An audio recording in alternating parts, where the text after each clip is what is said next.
So finally, now we are moving into these issues of cultural appropriation.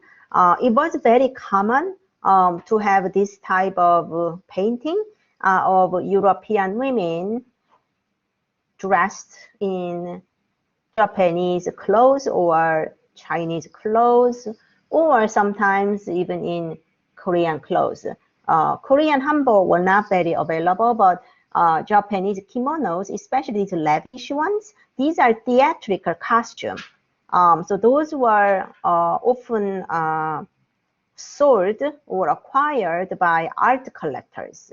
So with the Japanese style screen painting or Japanese woodblock prints, ukiyo-e prints made into the fan, like decorative items, these are often purchased by the collectors. And there is a prevalent sentiment that it is quite a fashionable thing to do to show up in exotic costume. And you sometimes see these examples since the 18th century because France, for example, they started that military campaigns of Egypt or military campaign of Ottoman Turkish Empire. So you've seen these examples of French women in exotic clothes.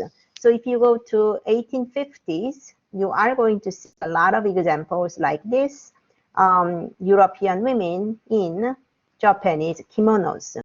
So this particular woman, the model of this particular painting, Princess Dupuy de la Porcelain, it's like a princess of the land of porcelain. She is an artist, Marie Euphrosyne Spartali. She's a Greek, how can I say, like a Greek British citizen around 1864. And she was a painter. So she dressed in kimonos and posed for, this is the work by James McNeill Whistler. Hold on, let me show you the name of it. This is made by James McNeill Whistler. He's an American painter. The work was created as an ensemble or as a larger program of this room decoration. So this room belonged to Frederick Leyland, a British ship magnate. And then later it was purchased by Charles Langfrier. So currently it's in Washington, D.C. Or we have other examples like this famous Claude Monet painting.